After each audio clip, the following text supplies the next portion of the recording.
All right, on this episode of Bouks Talking Bouts, it's the second annual BTC MMA Award show at the Waterfront Hotel in Burlington, and I'm joined by Teshay Gouthro. How's it going there, man? It's going, man. It's going good. 2020, we're here.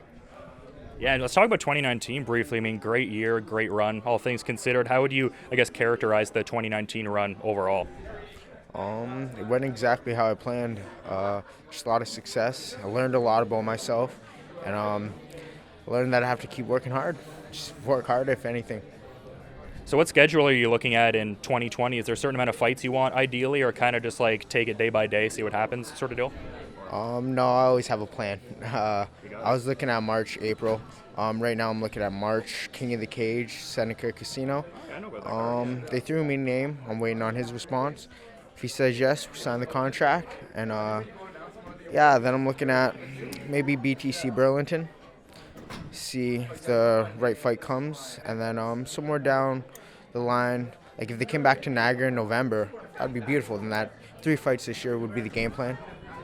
Yeah, I didn't get a chance to ask you after the fact, but how was the reception to, like Niagara and everything like that, and just like getting caught up in that whole thing, just having teammates on the card and stuff like that? I imagine the vibe and just the excitement overall was just, fantastic for that.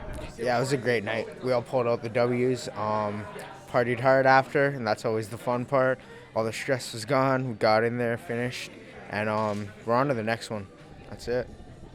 And I got to wonder, for a while, Ontario MMA, as you know, kind of dormant, not as much going on, but being at a show like this, of this sort of magnitude, and just checking out the scene in general, what are your thoughts on the growth of Ontario MMA, even compared to just a few years ago? It's huge. It's huge. We got so many big names out there. Everyone's coming up. Like, I can just name so many people that are undefeated, and we all train together in Ontario. We're a tight group. We're just taking over. And then we might not be known now, but this year, I think everyone's going to understand this is the year for everyone to shine, hit those big organizations and just keep rising. And then that's it. Ontario's going to be known to the world. Yeah, well, Niagara Top Team has so many talented individuals. Like you said, it's only a matter of time before people really start paying attention. I mean, you're killing it. Jasmine's doing great things. I mean, I could go on all day, right? Yeah, Jazz is about to fight, 2 weeks from now, CFFC. And she got a good matchup. She takes out this girl. She's 4-0. You know what I mean? Even one more Contender Series UFC end of this year. It's looking bright for her. And to be honest, in my head, that's her plan. You know what I mean? She's training with top-level fighters over in Vegas right now. And Roxanne, she's fighting tonight. Yeah, Jasmine getting good rounds with her.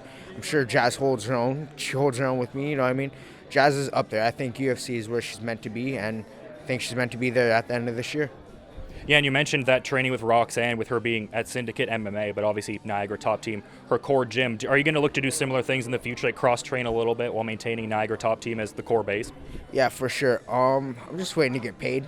You know what I mean? Get paid, and then traveling is definitely key. My coaches want me to go out there and travel, learn from all the best. That's why I love it, because they don't mind sending me out just to get more knowledge, right?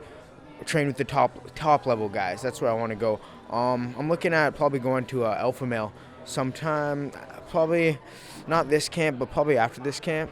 So spend some time out there. Love to go. Mike Malott's out there. He's from St. Catharines, so good friend of my coach. And they have the best bantamweights, featherweights, flyweights. You know what I mean? So I'm excited to travel. Let's get some money first, though. Yeah. No, that's awesome, man. That's great. But, I mean, you've been great with your time, and I want to, let you roam around and have some fun tonight. So is there anything you want to put out as a parting thought as we're wrapping up, though? 2020, this is my year. I'm going 6-0. I'm going to make these all finishes, and people are going to recognize. And our team, Niagara Top Team, we haven't even been open up for a year, but this is our year, too. Everyone, shout out Anthony Romero just got a title fight. He's about to go 7-0. So we're all doing big things over at NTT. And, just recognize. Thank you, man. Always a pleasure talking to Teshay Gouthro. Big things in the future. Second annual MMA Awards here, BTC putting them on. And, just appreciate the time, man. Enjoy the rest of your night and everything. You too, sir. Have a good one. Thanks, brother. Awesome, thanks. That's good. See you around.